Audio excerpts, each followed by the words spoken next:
Good morning students. आज अपना topic है पृष्ठीय आवेश वितरण। अपन ने पिछले वीडियो में आवेश वितरण पढ़ा हुआ था। आवेश वितरण को अपन ने 3 भागों में डिवाइड किया था, रेखिक आवेश वितरण, पृष्ठीय आवेश वितरण और आयतन आवेश वितरण। यहाँ पर अपने पास जो है वो पृष्ठीय आवेश वितरण। ठीक है, पृष्ठीय आवेश वितरण का मीन्स क्या होता है? पृष्ठीय आवेश वितरण मीन्स है कि किसी पृष्ठ पर आवेश को समान रूप से वितरित करना, मीन्स उसके संपूर्ण क्षेत्रफल पर आवेश को वितरित करना, उसे अपन क्या बोलते हैं? पृष्ठीय आवेश वितरण। यहाँ पे अपन एक पृष्ठ है, इस पृष्ठ पर आवेश को वितरित किया हुआ है। ठीक है, यहाँ इस पृष्ठीय पृष्ठ है, इस पृष्ठ का जो क्षेत्रफल है वो अपन ने ले रखा है यहाँ पे कैपिटल A। ठीक है, और इस पृष्ठ पर जो आवेश है उस आवेश का मान अपन ने Q लिया हुआ है। ठीक है, अब अपन ने क्या किया, इस कैपिटल A क्षेत्रफल पर स्मॉल q आवेश को वितरित किया हुआ है। ठीक है, अगर अपन यहां बात करें तो यहां पृष्ठीय आवेश घनत्व की आवश्यकता होती है। ठीक है, तो जब भी किसी पृष्ठ पर अपन आवेश को समान रूप से वितरित करेंगे तो यहाँ पर अपन को एक भौतिक राशि जिसको अपन बोलेंगे पृष्ठीय आवेश घनत्व, इसकी वैल्यू अपन निकालते हैं। यहाँ पृष्ठीय आवेश घनत्व इक्वल टू उस पृष्ठ पर संपूर्ण आवेश बटा क्षेत्रफल होता है। ठीक है, यहाँ पे पृष्ठीय आवेश घनत्व को अपन क्या बोलेंगे कि एकांक क्षेत्रफल पर उपस्थित आवेश, एकांक क्षेत्रफल पर उपस्थित आवेश जो होता है उसको अपन पृष्ठीय आवेश घनत्व बोलते हैं, जिसे अपन सिग्मा से व्यक्त करते हैं। जिससे किससे व्यक्त करेंगे? सिग्मा से। जैसे अपन मान लो अपन यहाँ इस पृष्ठ पर कोई अल्पांश लेते हैं, ये अपन ने यहाँ पे एक अल्पांश ले लिया, इस अल्पांश का जो क्षेत्रफल है वो dA और इस पर उपस्थित आवेश अपन ने कितना ले लिया? dq। अपन एक पृष्ठ है, इस पृष्ठ पर एक अल्पांश की कल्पना की, इस अल्पांश का क्षेत्रफल अपन ने dA और इस पर उपस्थित जो आवेश है वो है अपने पास dq। ठीक है, तो यहाँ पर अपन आवेश dq अपॉन कितने क्षेत्रफल में है? dA। तो अगर अपन सिग्मा पृष्ठीय आवेश घनत्व की बात करेंगे तो सिग्मा इक्वल टू अपने पास dq अपॉन dA होता है। यहाँ से अगर अपन dq की वैल्यू फाइंड आउट करें तो dq इक्वल टू अपने पास सिग्मा dA होगा। ठीक है, तो इस तरह से अपन पृष्ठीय आवेश घनत्व की बात करें। यहाँ पृष्ठीय आवेश घनत्व का अगर अपन मात्रक देखें तो पृष्ठीय आवेश घनत्व का जो मात्रक है वो मात्रक अपने पास क्या होगा? ये अपने पास क्या है? आवेश, आवेश का मात्रक कूलाम, और ये अपने पास क्या है? क्षेत्रफल प्रति मीटर स्क्वायर होगा। ठीक है, तो ये अपने पास क्या था? पृष्ठीय आवेश वितरण। इस पृष्ठीय आवेश वितरण से अपन अगर विद्युत बल या अगर किसी बिंदु पर अगर अपन को विद्युत क्षेत्र की तीव्रता ज्ञात करनी है तो वो अपन किस प्रकार से करेंगे? जैसे अपन को इस पृष्ठीय इस अल्पांश dq के कारण किसी बिंदु पर, इस वाले बिंदु पर, ये बिंदु P है और इस बिंदु पर अपन को विद्युत क्षेत्र की तीव्रता ज्ञात करनी है। ठीक है, तो अपन मान के चलते हैं कि ये जो डिस्टेंस है, ये बिंदु P है वो इस अल्पांश से स्मॉल r दूरी पर है। ठीक है, इसके कारण विद्युत क्षेत्र की तीव्रता E वेक्टर। ठीक है, तो यहाँ जो अपने पास E वेक्टर इक्वल टू होगा, फॉर्मूला अपने से क्या कहता है कि चार्ज कितना है इसके ऊपर? dq, डिस्टेंस कितनी है? r square. तो यहाँ पे विद्युत क्षेत्र की तीव्रता जो होगी वो kq अपॉन r स्क्वायर। तो यहाँ के q की जगह क्या आ जाएगा? dq, और यहाँ पे जो दूरी है वो कितनी है? r स्क्वायर है। ठीक है, तो यहाँ अगर अपन E vector equal to k की जगह अपन 1/4 पाई एप्सिलॉन नॉट, और यहाँ अपन जो dq है इस dq की जगह सिग्मा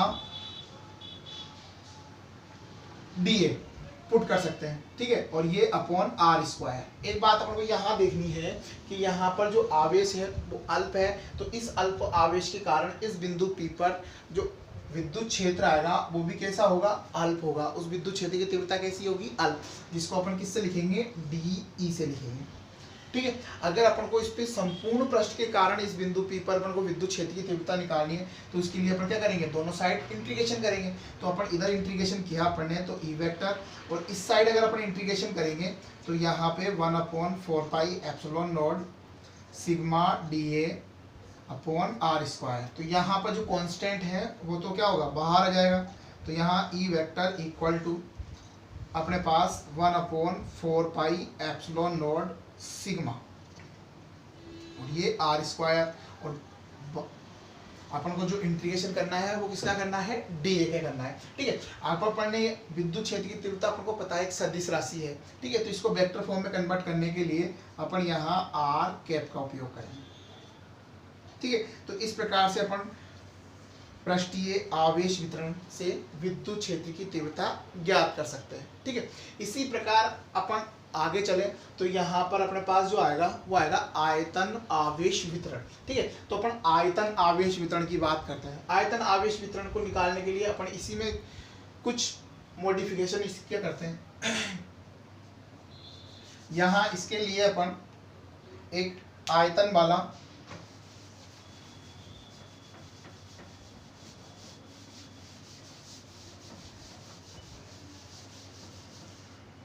यहां अपन लेंगे आयतन आवेश वितरण।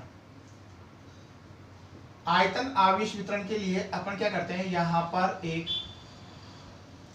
घन का उपयोग करते हैं।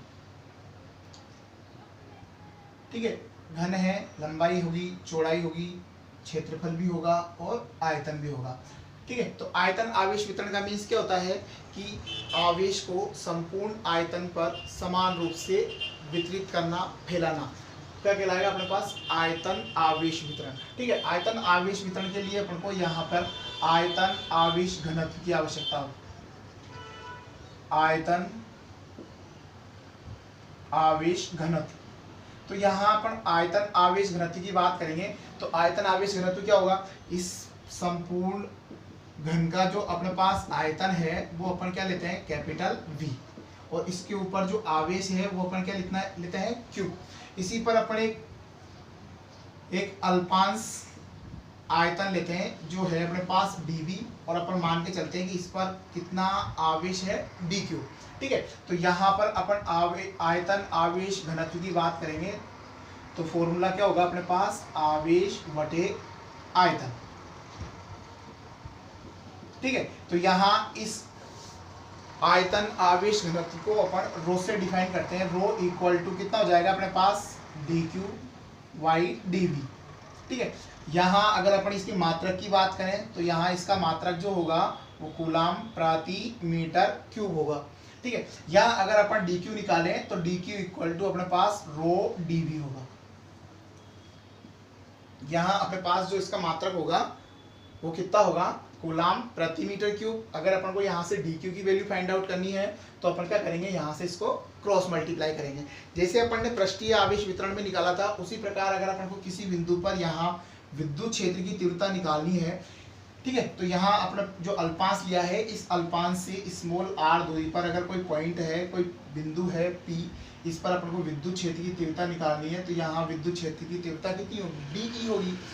इसी की वैल्यू निकालने के लिए अपने पास सिंपल वही फॉर्मूला, D इक्वल टू अपने पास क्या होगा, KQ, तो Q की जगह कितना आएगा, DQ अपॉन डिस्टेंस कितनी है, r स्क्वायर। इसी को और अच्छे से सोल्व करें क्योंकि इसकी डायरेक्शन जो होगी वो r की डायरेक्शन में होगी। ठीक है, इसी को आगे अपन सोल्व करेंगे तो यहाँ 1/4 पाई एप्सिलॉन नॉट, इसकी जगह अपन पुट करेंगे तो रो dV r स्क्वायर।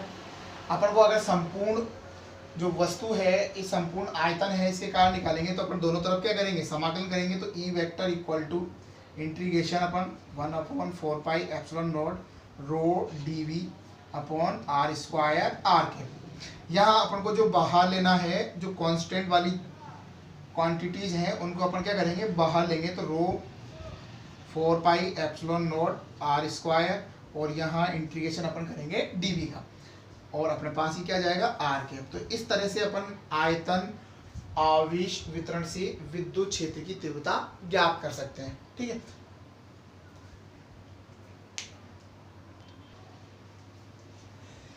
नेक्स्ट अपना टॉपिक है गाउस का नियम। ठीक है, अब गाउस का नियम अपन से क्या कहता है, गाउस का नियम अपन से कहता है कि अगर किसी निर्वात में, ठीक है, निर्वात हो या वायु हो, उस वायु में स्थित किसी पृष्ठ से निर्गत जो विद्युत फ्लक्स है, उस निर्गत विद्युत फ्लक्स का मान उस बंद पृष्ठ में उपस्थित कुल आवेश और निर्वात की जो विद्युतशीलता होती है उसके अनुपात के बराबर होता है। ठीक है, तो अपन बात करते हैं यहाँ पे गाउस के नियम की। गाउस का नियम पर से क्या कहता है कि किसी निर्वात या वायु में अगर कोई बंद क्षेत्र है, बंद पृष्ठ है, तो उस बंद पृष्ठ से निर्गत कुल विद्युत फ्लक्स का मान उस बंद पृष्ठ में उपस्थित कुल आवेश तथा निर्वात की जो विद्युतशीलता एप्सिलॉन नोड है उनके अनुपात के बराबर होती है। जैसे कि अगर अपन बात करें, ये अपन कोई बंद पृष्ठ लेते हैं, इस बंद पृष्ठ में कोई आवेश है Q, ठीक है, तो गाउस का नियम पर से ये कहता है कि इस बंद पृष्ठ से जो निर्गत फ्लक्स है, निर्गत फ्लक्स,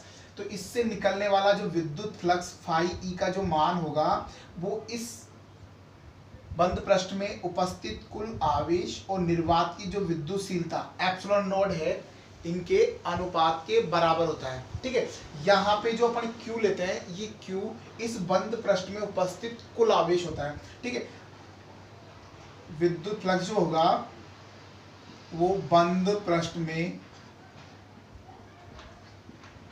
उपस्थित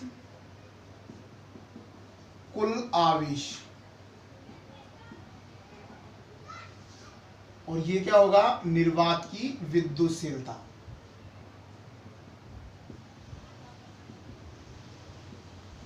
इनका रेशो जो होगा वो क्या होगा, विद्युत फ्लक्स के इक्वल होगा। ठीक है, तो गाउस का नियम पर से क्या कहता है कि अगर अपने पास कोई बंद पृष्ठ है, उस बंद पृष्ठ से निकलने वाला फ्लक्स, निर्गत फ्लक्स, उसका मान उस पृष्ठ में उपस्थित कुल आवेश और निर्वात की जो विद्युतशीलता एप्सिलॉन नोड है इनके अनुपात के बराबर होता है। तो कुल आवेश के लिए अपन इसको अगर लिखना चाहें तो सिग्मा क्यू से अपन इसको डिफाइन कर सकते हैं, क्योंकि सिग्मा क्यू किसको दिखाएगा, कुल आवेश को दिखाएगा।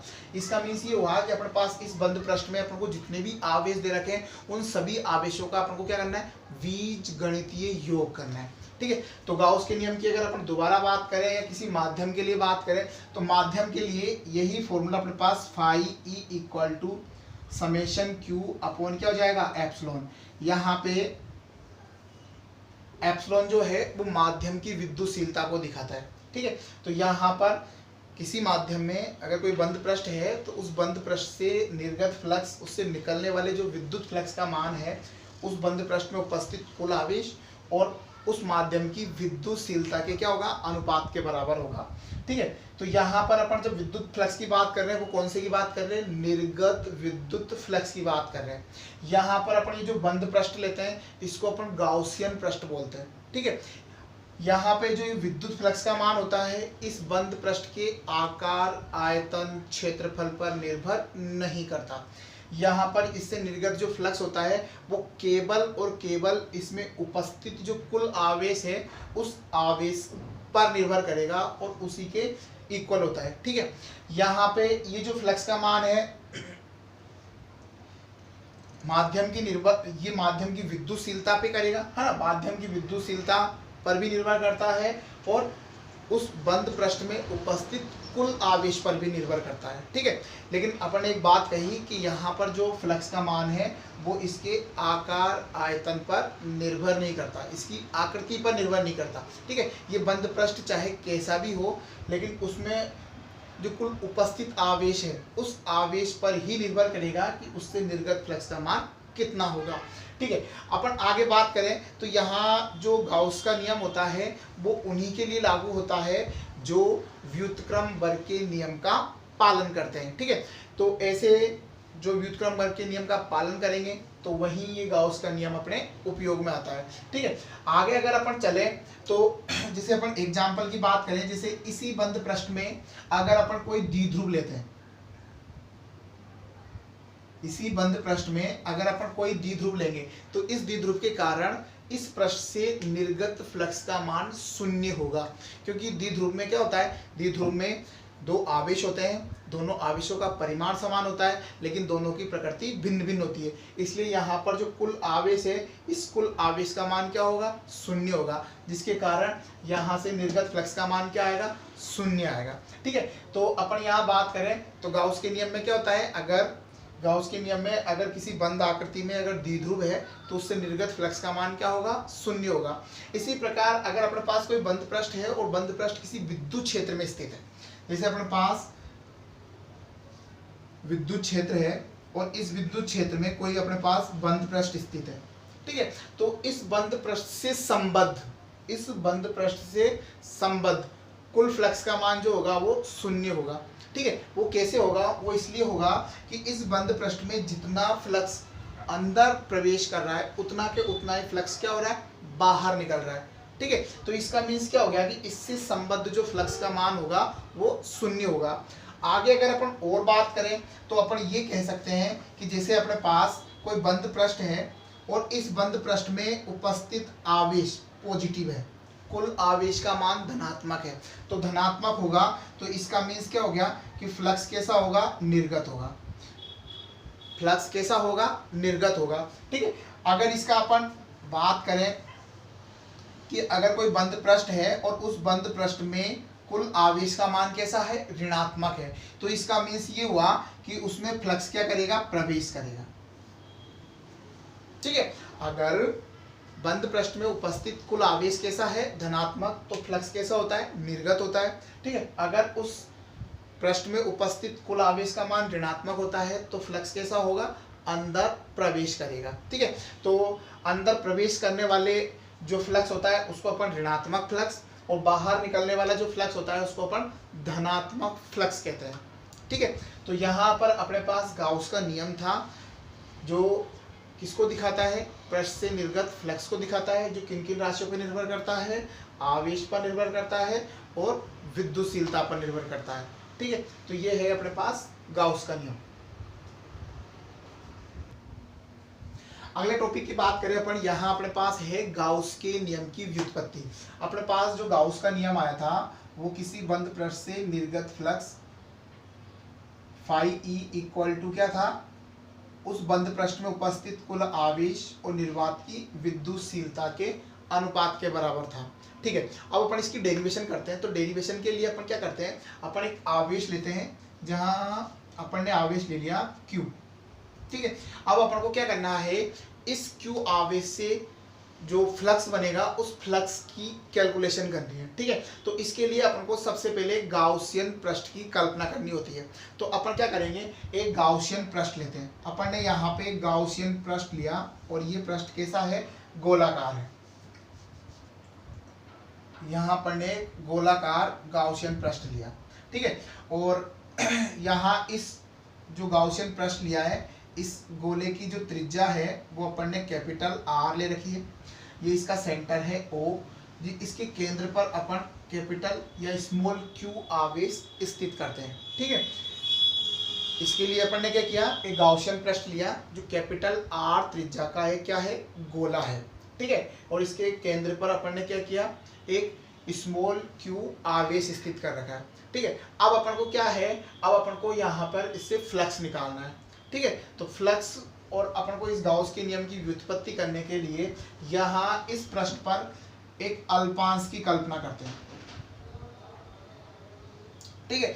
अब अपन ने इस पृष्ठ पर एक अल्पांश की कल्पना की और यहाँ पे अल्पांश जो अपन ने लिया है वो जिसका क्षेत्रफल है कैपिटल डीए वेक्टर, ठीक है। अब अपन को पता है कि इस आवेश के कारण अगर अपन विद्युत क्षेत्र की बात करें तो विद्युत क्षेत्र की जो डायरेक्शन आएगी, दिशा आएगी, वो कहाँ आएगी? हमेशा कहाँ होती है?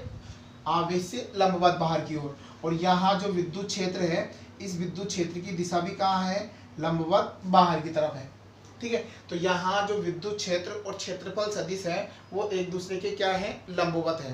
तो अपन यहाँ पे इस बिंदु पर, ये जो बिंदु अपन ने अल्पांश के लिए लिया था, इस पर अपन को विद्युत क्षेत्र और क्षेत्रफल सदिश मिलता है। इसी के लिए अपन को क्या करना होता है? अपन को गाउस का नियम प्रूव करना है। इसके लिए अपन क्या करते हैं? विद्युत क्षेत्र की वैल्यू निकालते हैं।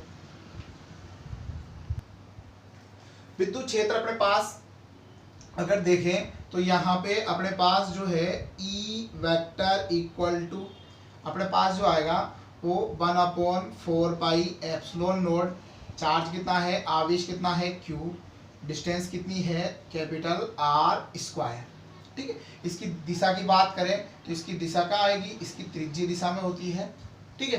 तो यहाँ अपने पास क्या आ गया? अपने पास विद्युत क्षेत्र आ गया। अब अपन को जो निकालना है वो अपन को चाहिए फ्लक्स। तो अपन को जो फ्लक्स की परिभाषा है, फ्लक्स विद्युत फ्लक्स की अगर अपन बात करें तो विद्युत फ्लक्स की जो डेफिनेशन है वो फाई ई अपन से क्या कहती है, अपन से कहती है कि विद्युत क्षेत्र और क्षेत्रफल सदिश का जो अदिश गुणन होता है वो अदिश गुणन किसके इक्वल होता है, वो फ्लक्स के इक्वल होता है। ठीक है, तो अपन को यहाँ पर इस फ्लक्स को फाइंड आउट करना है। इसके लिए अपने पास क्या है, ये फॉर्मूला है, इसमें अपन क्या करेंगे, विद्युत क्षेत्र को पुट करेंगे। यहाँ पे विद्युत क्षेत्र अपने पास 1/4 pi epsilon not Q/r square, और यहाँ पे अपन को डॉट प्रोडक्ट किसके साथ करना है,